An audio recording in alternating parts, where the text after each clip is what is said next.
అందరికీ నమస్కారం. నిన్న ఏదైతే నా బర్త్డే పార్టీ జరిగిందో ఒక చిన్న ఇంట్లో పార్టీ లాగా ఒక ఫ్యామిలీ ఫంక్షన్ లాగా జరుపుకోవాలన్న ఒక ఉద్దేశంతో ఆ రిసార్ట్లో మా అమ్మా నాన్నల కోరిక మేరకు మా అమ్మా నాన్నలతో కలిసి మా ఫ్యామిలీ మెంబర్స్తో కలిసి నేను జరుపుకోవడం జరిగింది. అక్కడ మా అమ్మా నాన్నలు, మా అమ్మా నాన్న ఫ్రెండ్స్, మా ఫ్యామిలీ ఫ్రెండ్స్, మా టీమ్ మెంబర్స్ మాత్రమే ఉండడం జరిగింది. అండ్ అట్లనే లిక్కర్ ఉండడం జరిగింది, సౌండ్ సిస్టమ్ ఉండడం జరిగింది. సో సౌండ్ సిస్టమ్కి లిక్కర్కి పర్మిషన్ తీసుకోవాలని చెప్పి నాకు అస్సలు అవగాహన లేదు, ఐడియా కూడా లేదు. అది అనుకోకుండా సడన్గా ప్లాన్ చేసుకొని వెళ్ళిపోవడం జరిగింది అక్కడ.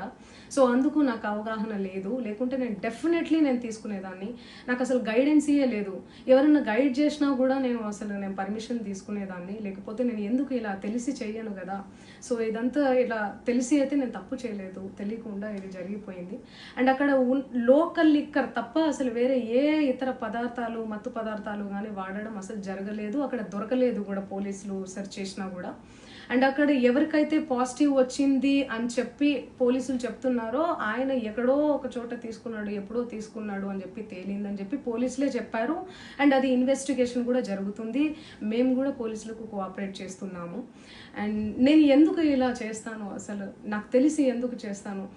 మా అమ్మా నాన్నలతో దట్టు, మా అమ్మా నాన్నలు పెట్టుకొని ఇలాంటివి నేను ఎంకరేజ్ చేస్తానా? ఇలాంటివి చెప్పండి.